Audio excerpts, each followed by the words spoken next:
The Adventures of Sherlock Holmes, by Arthur Conan Doyle. Adventure 5. The 5 Orange Pips.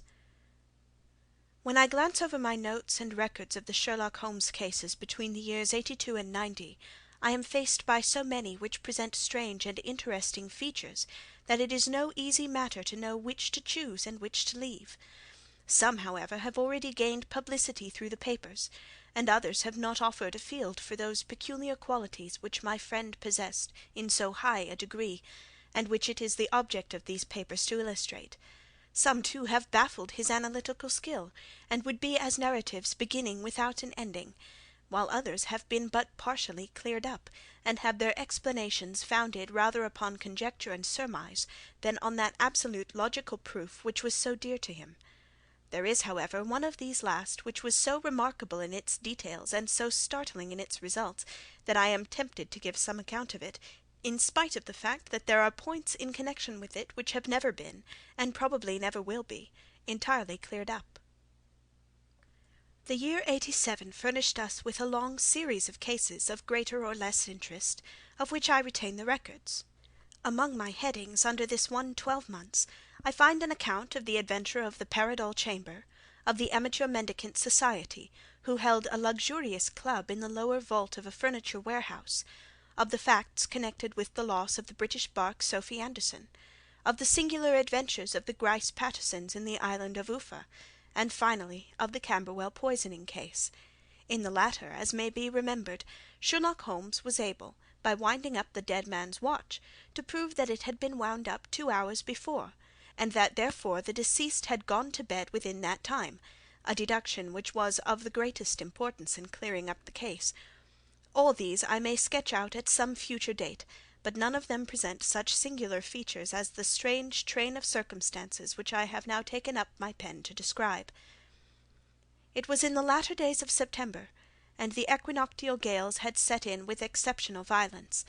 All day the wind had screamed, and the rain had beaten against the windows, so that even here, in the heart of great hand-made London, we were forced to raise our minds for the instant from the routine of life, and to recognize the presence of those great elemental forces which shriek at mankind through the bars of his civilization, like untamed beasts in a cage. As evening drew in, the storm grew higher and louder, and the wind cried and sobbed like a child in the chimney. Sherlock Holmes sat moodily at one side of the fireplace, cross-indexing his records of crime, while I, at the other, was deep in one of Clark Russell's fine sea stories until the howl of the gale from without seemed to blend with the text, and the splash of the rain to lengthen out into the long swash of the sea waves. My wife was on a visit to her mother's, and for a few days I was a dweller once more in my old quarters at Baker Street. "Why," said I, glancing up at my companion, "that was surely the bell. Who could come up to-night? Some friend of yours, perhaps?" "Except yourself, I have none," he answered. "I do not encourage visitors." "A client, then?" "If so, it is a serious case. Nothing less would bring a man out on such a day and at such an hour. But I take it that it is more likely to be some crony of the landlady's." Sherlock Holmes was wrong in his conjecture, however, for there came a step in the passage and a tapping at the door. He stretched out his long arm to turn the lamp away from himself and towards the vacant chair upon which a newcomer must sit. "Come in," said he. The man who entered was young, some 22 at the outside, well-groomed and trimly clad, with something of refinement and delicacy in his bearing. The streaming umbrella which he held in his hand, and his long shining waterproof, told of the fierce weather through which he had come. He looked about him anxiously in the glare of the lamp, and I could see that his face was pale and his eyes heavy, like those of a man who is weighed down with some great anxiety. "I owe you an apology," he said, raising his golden pince-nez to his eyes. "I trust that I am not intruding. I fear that I have brought some traces of the storm and rain into your snug chamber." "Give me your coat and umbrella," said Holmes. "They may rest here on the hook, and will be dry presently. You have come up from the south-west, I see." "Yes, from Horsham." "That clay and chalk mixture which I see upon your toe-caps is quite distinctive." "I have come for advice." "That is easily got." "And help." "That is not always so easy." I have heard of you, Mr. Holmes. I heard from Major Prendergast how you saved him in the Tankerville Club scandal. Ah, of course, he was wrongfully accused of cheating at cards. He said that you could solve anything. He said too much. That you are never beaten. I have been beaten 4 times, 3 times by men, and once by a woman. But what is that compared with the number of your successes? It is true that I have been generally successful. Then you may be so with me. I beg that you will draw up your chair to the fire, and favour me with some details as to your case. It is no ordinary one. None of those which come to me are. I am the last court of appeal. And yet I question, sir, whether, in all your experience, you have ever listened to a more mysterious and inexplicable chain of events than those which have happened in my own family. You fill me with interest, said Holmes. Pray give us the essential facts from the commencement, and I can afterwards question you as to those details which seem to me to be most important. The young man pulled his chair up and pushed his wet feet out toward the blaze. My name, said he, is John Openshaw, but my own affairs have, as far as I can understand, little to do with this awful business. It is a hereditary matter, so in order to give you an idea of the facts, I must go back to the commencement of the affair. You must know that my grandfather had 2 sons, my uncle Elias and my father Joseph. My father had a small factory at Coventry, which he enlarged at the time of the invention of bicycling. He was a patentee of the Openshaw unbreakable tire, and his business met with such success that he was able to sell it and to retire upon a handsome competence.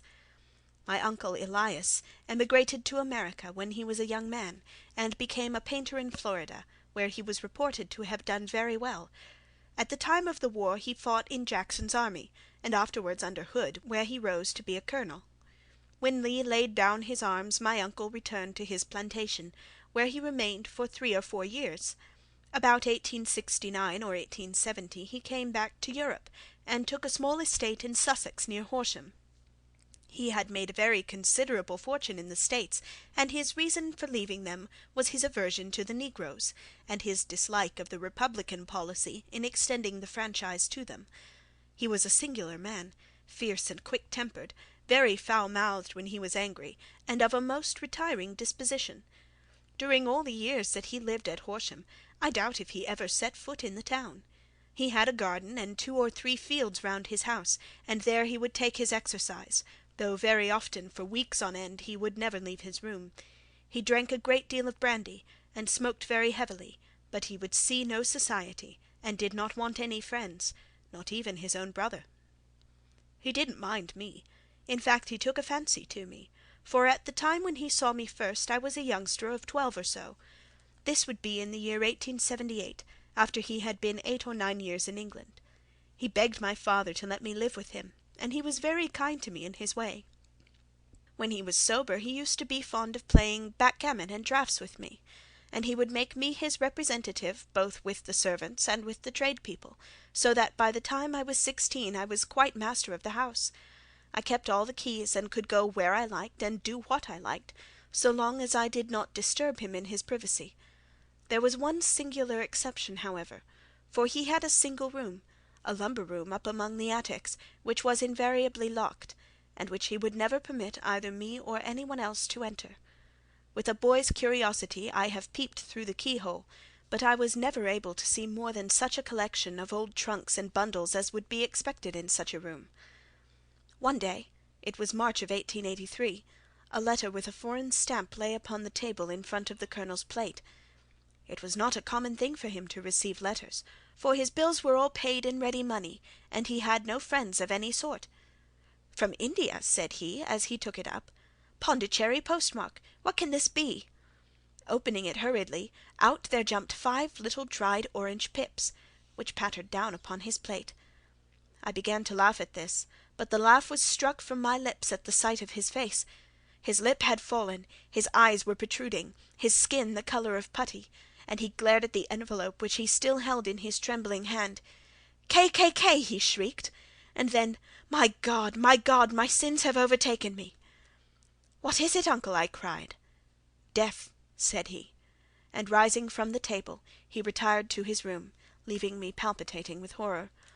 I took up the envelope, and saw scrawled in red ink upon the inner flap, just above the gum, the letter K 3 times repeated. There was nothing else, save the 5 dried pips. What could be the reason of his overpowering terror? I left the breakfast-table, and as I ascended the stair I met him coming down with an old rusty key, which must have belonged to the attic, in one hand, and a small brass box like a cash-box in the other. "They may do what they like, but I'll checkmate them still," said he with an oath. "Tell Mary that I shall want a fire in my room to-day, and send down to Fordham, the Horsham lawyer." I did as he ordered, and when the lawyer arrived I was asked to step up to the room. The fire was burning brightly, and in the grate there was a mass of black fluffy ashes, as of burned paper, while the brass box stood open and empty beside it. As I glanced at the box I noticed with a start that upon the lid was printed the treble K which I had read in the morning upon the envelope. "I wish you, John," said my uncle, "to witness my will. I leave my estate, with all its advantages and all its disadvantages, to my brother, your father, whence it will, no doubt, descend to you. If you can enjoy it in peace, well and good. If you find you cannot, take my advice, my boy, and leave it to your deadliest enemy. I am sorry to give you such a two-edged thing, but I can't say what turn things are going to take. Kindly sign the paper where Mr. Fordham shows you." I signed the paper as directed, and the lawyer took it away with him. The singular incident made, as you may think, the deepest impression upon me, and I pondered over it and turned it every way in my mind without being able to make anything of it. Yet I could not shake off the vague feeling of dread which it left behind, though the sensation grew less keen as the weeks passed and nothing happened to disturb the usual routine of our lives. I could see a change in my uncle, however. He drank more than ever, and he was less inclined for any sort of society. Most of his time he would spend in his room, with the door locked upon the inside, but sometimes he would emerge in a sort of drunken frenzy, and would burst out of the house and tear about the garden with a revolver in his hand, screaming out that he was afraid of no man, and that he was not to be cooped up, like a sheep in a pen, by man or devil. When these hot fits were over, however, he would rush tumultuously in at the door, and lock and bar it behind him, like a man who can brazen it out no longer against the terror which lies at the root of his soul. At such times I have seen his face, even on a cold day, glisten with moisture, as though it were new raised from a basin. Well, to come to an end of the matter, Mr. Holmes, and not to abuse your patience, there came a night when he made one of those drunken sallies from which he never came back. We found him, when we went to search for him, face downward in a little green-scummed pool, which lay at the foot of the garden. There was no sign of any violence, and the water was but 2 feet deep, so that the jury, having regard to his known eccentricity, brought in a verdict of suicide. But I, who knew how he winced from the very thought of death, had much ado to persuade myself that he had gone out of his way to meet it. The matter passed, however, and my father entered into possession of the estate, and of some £14,000, which lay to his credit at the bank. "One moment," Holmes interposed. "Your statement is, I foresee, one of the most remarkable to which I have ever listened. Let me have the date of the reception by your uncle of the letter, and the date of his supposed suicide." "The letter arrived on March 10th, 1883. His death was 7 weeks later, upon the night of May 2nd. "Thank you. Pray proceed." "When my father took over the Horsham property, he, at my request, made a careful examination of the attic, which had been always locked up. We found the brass box there, although its contents had been destroyed. On the inside of the cover was a paper label, with the initials of KKK repeated upon it, and letters, memoranda, receipts, and a register written beneath. These, we presume, indicated the nature of the papers which had been destroyed by Colonel Openshaw. For the rest, there was nothing of much importance in the attic, save a great many scattered papers, and notebooks bearing upon my uncle's life in America. Some of them were of the war-time, and showed that he had done his duty well, and had borne the repute of a brave soldier. Others were of a date during the reconstruction of the Southern States, and were mostly concerned with politics, for he had evidently taken a strong part in opposing the carpet-bag politicians who had been sent down from the North. Well, it was the beginning of '84 when my father came to live at Horsham, and all went as well as possible until the January of '85. On the 4th day after the New Year, I heard my father give a sharp cry of surprise as we sat together at the breakfast table. There he was, sitting with a newly opened envelope in one hand, and 5 dried orange pips in the outstretched palm of the other one. He had always laughed at what he called my cock and bull story about the Colonel, but he looked very scared and puzzled now that the same thing had come upon him. "Why, what on earth does this mean, John?" he stammered. My heart had turned to lead. "It is KKK," said I. He looked inside the envelope. "So it is," he cried. "Here are the very letters. But what is this written above them?" "Put the papers on the sundial," I read, peeping over his shoulder. "What papers? What sundial?" he asked. "The sundial in the garden. There is no other," said I. "But the papers must be those that are destroyed." "Pooh!" said he, gripping hard at his courage. "We are in a civilized land here, and we can't have tomfoolery of this kind. Where does the thing come from?" "From Dundee," I answered, glancing at the postmark. "Some preposterous practical joke," said he. "What have I to do with sundials and papers? I shall take no notice of such nonsense." "I should certainly speak to the police," I said. "And be laughed at for my pains? Nothing of the sort." "Then let me do so." "No, I forbid you. I won't have a fuss made about such nonsense." It was in vain to argue with him, for he was a very obstinate man. I went about, however, with a heart which was full of forebodings.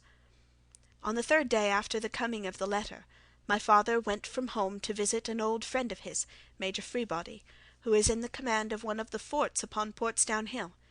I was glad that he should go, for it seemed to me that he was further from danger when he was away from home. In that, however, I was in error. Upon the 2nd day of his absence, I received a telegram from the Major, imploring me to come at once. My father had fallen over one of the deep chalk pits which abound in the neighbourhood, and was lying senseless with a shattered skull. I hurried to him, but he passed away without ever having recovered his consciousness. He had, as it appears, been returning from Fareham in the twilight, and as the country was unknown to him, and the chalk pit unfenced, the jury had no hesitation in bringing in a verdict of death from accidental causes. Carefully as I examined every fact connected with his death, I was unable to find anything which could suggest the idea of murder. There were no signs of violence, no footmarks, no robbery, no record of strangers having been seen upon the roads, and yet I need not tell you that my mind was far from at ease, and that I was well nigh certain that some foul plot had been woven around him. In this sinister way I came into my inheritance. You will ask me why I did not dispose of it. I answer, because I was well convinced that our troubles were in some way dependent upon an incident in my uncle's life, and that the danger would be as pressing in one house as in another. It was in January of '85 that my poor father met his end, and 2 years and 8 months have elapsed since then.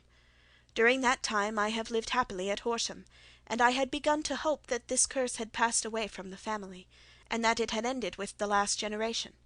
I had begun to take comfort too soon, however. Yesterday morning the blow fell, in the very shape in which it had come upon my father." The young man took from his waistcoat a crumpled envelope, and turning to the table, he shook out upon it 5 little dried orange pips. "This is the envelope," he continued. "The postmark is London, Eastern Division. Within are the very words which were upon my father's last message, KKK, and then put the papers on the sundial." "What have you done?" asked Holmes. "Nothing." "Nothing?" "To tell the truth," he sank his face into his thin white hands, "I have felt helpless. I have felt like one of those poor rabbits when the snake is writhing toward it. I seemed to be in the grasp of some resistless, inexorable evil, which no foresight and no precautions can guard against." "Tut, tut!" cried Sherlock Holmes. "You must act, man, or you are lost. Nothing but energy can save you. This is no time for despair." "I have seen the police." "Ah! But then listen to my story with a smile. I am convinced that the inspector has formed the opinion that the letters were all practical jokes, and that the deaths of my relations were really accidents, as the jury stated, and were not to be connected with the warnings." Holmes shook his clenched hands in the air. "Incredible imbecility!" he cried. "They have, however, allowed me a policeman, who may remain in the house with me." "Has he come with you to-night?" "No, his orders were to stay in the house." Again Holmes raved in the air. "Why did you come to me?" he cried. "And above all, why did you not come at once?" "I did not know. It was only to-day that I spoke to Major Prendergast about my troubles, and was advised by him to come to you." "It is really 2 days since you have had the letter. We should have acted before this. You have no further evidence, I suppose, than that which you have placed before us, no suggestive detail which might help us." "There is one thing," said John Openshaw. He rummaged in his coat pocket, and drawing out a piece of discoloured blue-tinted paper, he laid it out upon the table. "I have some remembrance," said he, "that on the day when my uncle burned the papers, I observed that the small unburned margins which lay amid the ashes were of this particular colour. I found this single sheet upon the floor of his room, and I am inclined to think that it may be one of the papers which has perhaps fluttered out from among the others, and in that way has escaped destruction. Beyond the mention of Pip's, I do not see that it helps us much. I think myself that it is a page from some private diary. The writing is undoubtedly my uncle's." Holmes moved the lamp, and we both bent over the sheet of paper, which showed by its ragged edge that it had indeed been torn from a book. It was headed March 1869, and beneath were the following enigmatical notices: 4th. Hudson came. Same old platform. 7th. Set the Pips on Macaulay, Paramore, and John Swain, of St. Augustine. 9th. Macaulay cleared. 10th. John Swain cleared. 12th. Visited Paramore. All well. "Thank you," said Holmes, folding up the paper and returning it to our visitor. "And now you must on no account lose another instant. We cannot spare time even to discuss what you have told me. You must get home instantly, and act." "What shall I do?" "There is but one thing to do. It must be done at once. You must put this piece of paper which you have shown us into the brass box which you have described.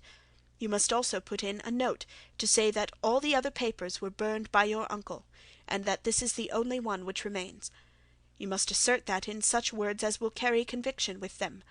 Having done this, you must at once put the box out upon the sundial, as directed. Do you understand?" "Entirely."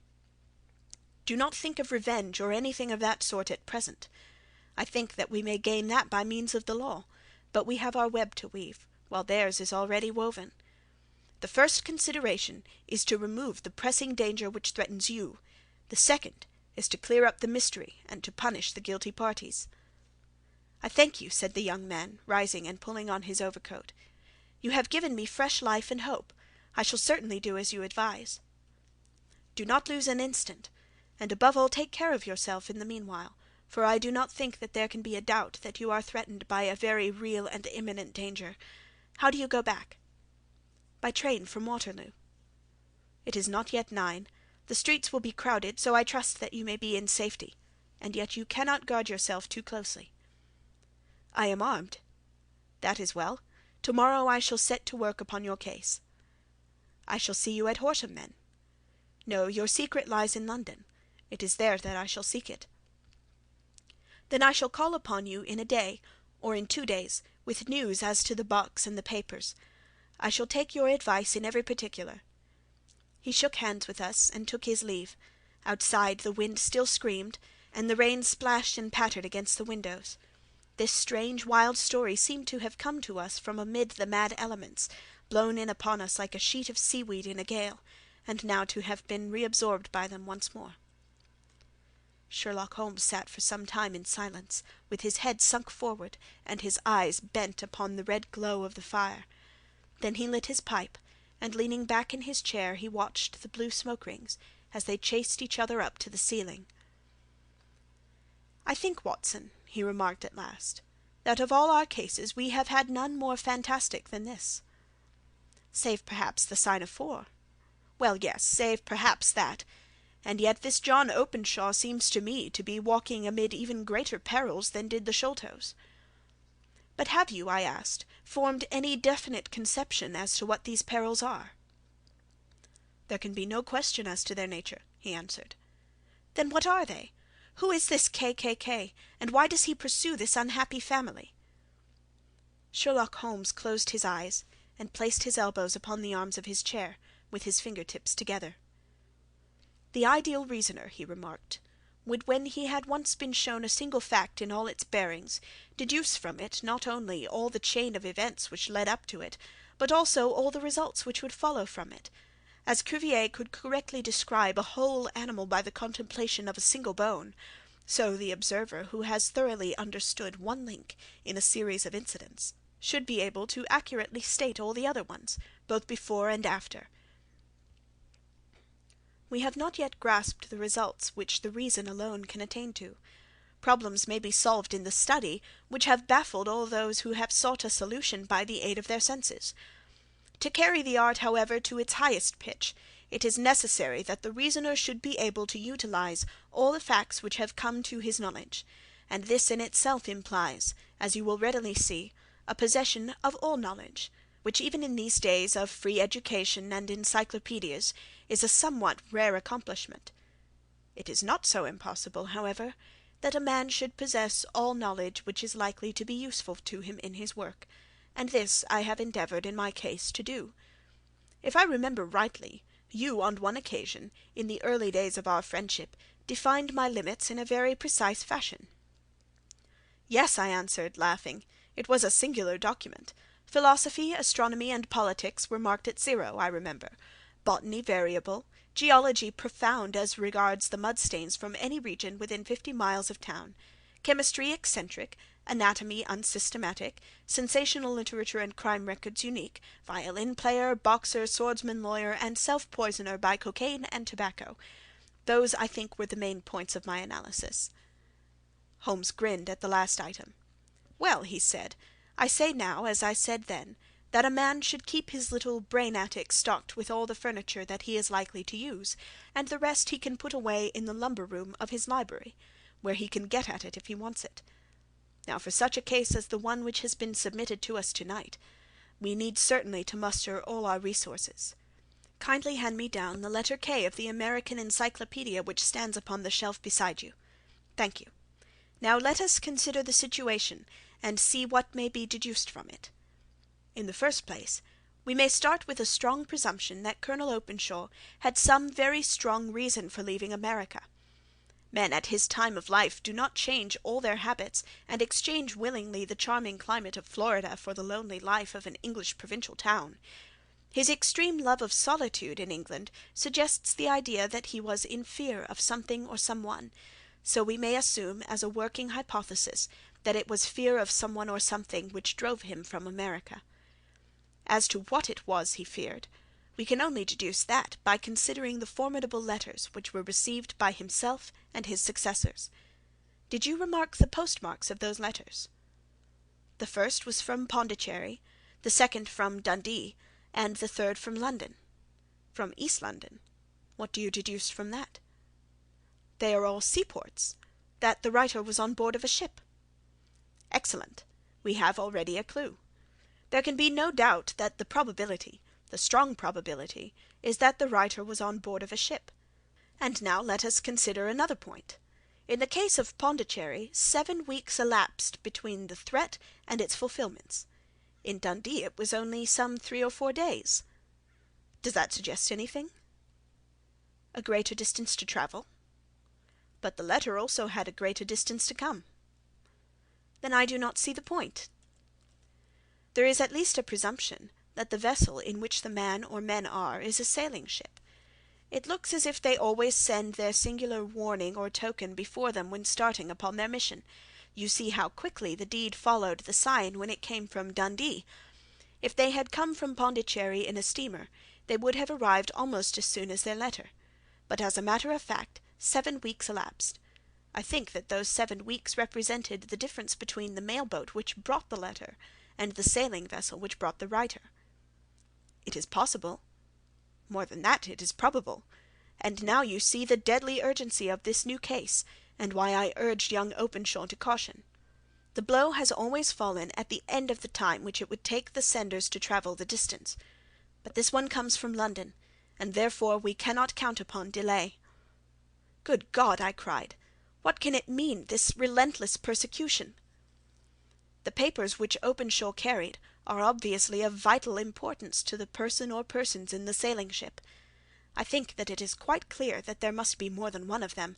A single man could not have carried out 2 deaths in such a way as to deceive a coroner's jury. There must have been several in it, and they must have been men of resource and determination. Their papers they mean to have, be the holder of them who it may. In this way, you see, KKK ceases to be the initials of an individual, and becomes the badge of a society. But of what society?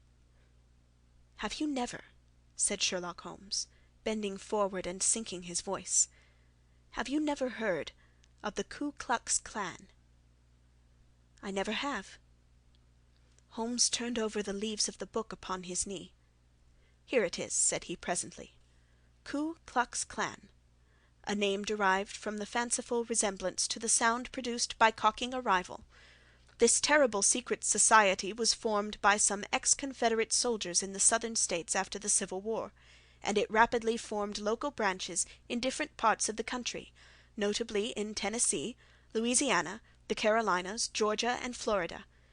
Its power was used for political purposes, principally for the terrorizing of the Negro voters, and the murdering and driving from the country of those who were opposed to its views. Its outrages were usually preceded by a warning sent to the marked man in some fantastic but generally recognized shape, a sprig of oak leaves in some parts, melon seeds or orange pips in others. On receiving this, the victim might either openly abjure his former ways, or might fly from the country. If he braved the matter out, death would unfailingly come upon him, and usually in some strange and unforeseen manner. So perfect was the organization of the society, and so systematic its methods, that there is hardly a case upon record where any man succeeded in braving it with impunity, or in which any of its outrages were traced home to the perpetrators. For some years the organization flourished in spite of the efforts of the United States government and of the better classes of the community in the South. Eventually, in the year 1869, the movement rather suddenly collapsed, although there have been sporadic outbreaks of the same sort since that date. You will observe, said Holmes, laying down the volume, that the sudden breaking up of the society was coincident with the disappearance of Openshaw from America with their papers. It may well have been cause and effect. It is no wonder that he and his family have some of the more implacable spirits upon their track. You can understand that this register and diary may implicate some of the first men in the South, and that there may be many who will not sleep easy at night until it is recovered. Then the page we have seen is such as we might expect. It ran, if I remember right, sent the pips to A, B, and C, that is, sent the society's warning to them. Then there are successive entries that A and B cleared, or left the country, and finally that C was visited, with, I fear, a sinister result for C. Well, I think, Doctor, that we may let some light into this dark place, and I believe that the only chance young Openshaw has in the meantime is to do what I have told him. There is nothing more to be said or to be done tonight, so hand me over my violin, and let us try to forget for half an hour the miserable weather and the still more miserable ways of our fellow men.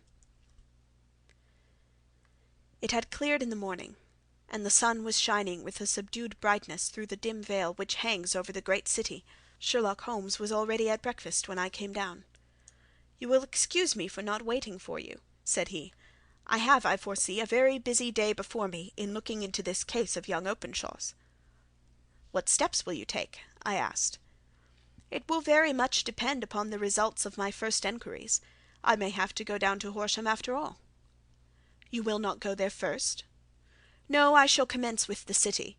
Just ring the bell, and the maid will bring you up your coffee."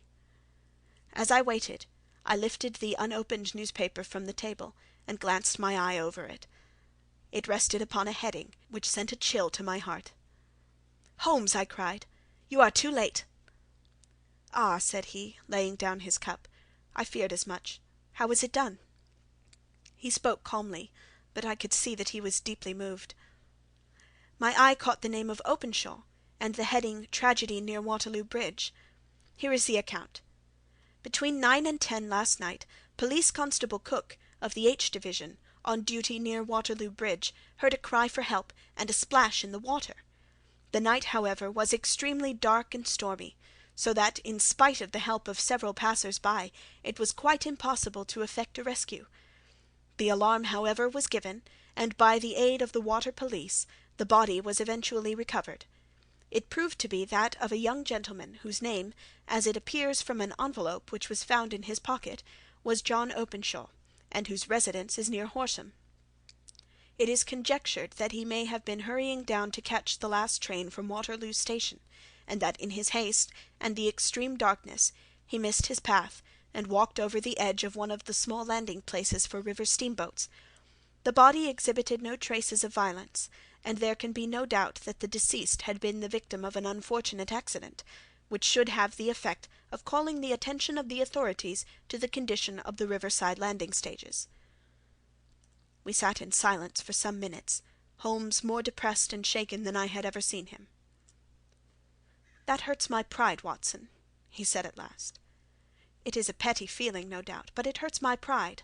It becomes a personal matter with me now, and if God sends me health, I shall set my hands upon this gang. That he should come to me for help, and that I should send him away to his death." He sprang from his chair and paced about the room in uncontrollable agitation, with a flush upon his sallow cheeks and a nervous clasping and unclasping of his long thin hands. "They must be cunning devils," he exclaimed at last. "How could they have decoyed him down there? The embankment is not on the direct line to the station. The bridge, no doubt, was too crowded even on such a night for their purposes. Well, Watson, we shall see who will win in the long run. I am going out now." "To the police?" "No, I shall be my own police. When I have spun the web they may take the flies, but not before." All day I was engaged in my professional work, and it was late in the evening before I returned to Baker Street. Sherlock Holmes had not come back yet. It was nearly 10 o'clock before he entered, looking pale and worn. He walked up to the sideboard, and tearing a piece from the loaf he devoured it voraciously, washing it down with a long draught of water. "You are hungry," I remarked. "Starving. It had escaped my memory. I have had nothing since breakfast." "Nothing?" "Not a bite. I had no time to think about it." "And how have you succeeded?" "Well." "You have a clue?" "I have them in the hollow of my hand. Young Openshaw shall not long remain unavenged. Why, Watson, let us put their own devilish trademark upon them. It is well thought of." "What do you mean?" He took an orange from the cupboard, and tearing it to pieces he squeezed out the pips upon the table. Of these he took 5 and thrust them into an envelope. On the inside of the flap he wrote S.H. for J.O. Then he sealed it, and addressed it to Captain James Calhoun, bark Lone Star, Savannah, Georgia. "That will await him when he enters port," said he, chuckling. "It may give him a sleepless night. He will find it as sure a precursor of his fate as Openshaw did before him." "And who is this Captain Calhoun?" "The leader of the gang. I shall have the others, but he first." "How did you trace it, then?" He took a large sheet of paper from his pocket, all covered with dates and names. "I have spent the whole day," said he, "over Lloyd's registers and files of the old papers, following the future career of every vessel which touched at Pondicherry in January and February in '83. There were 36 ships of fair tonnage which reported there during those months. Of these, one, the Lone Star, instantly attracted my attention, since, although it was reported as having cleared from London, the name is that which is given to one of the states of the Union."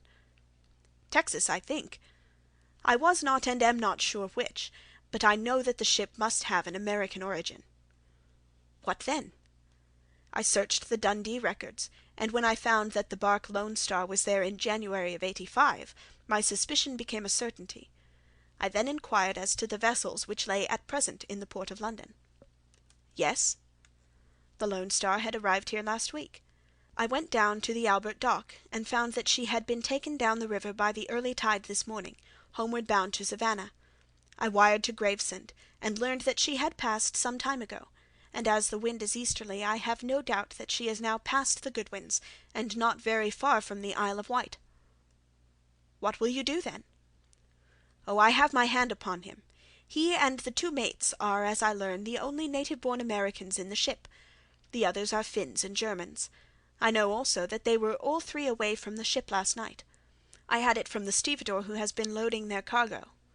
By the time that their sailing ship reaches Savannah, the mail-boat will have carried this letter, and the cable will have informed the police of Savannah that these 3 gentlemen are badly wanted here upon a charge of murder. There is a flaw, however, in the best laid of human plans, and the murderers of John Openshaw were never to receive the orange pips, which would show them that another, as cunning and as resolute as themselves, was upon their track. Very long and very severe were the equinoctial gales that year. We waited long for news of the Lone Star of Savannah, but none ever reached us. We did at last hear that somewhere far out in the Atlantic a shattered stern-post of a boat was seen swinging in the trough of a wave, with the letters L.S. carved upon it. And that is all we shall ever know of the fate of the Lone Star. End of the 5 Orange Pips.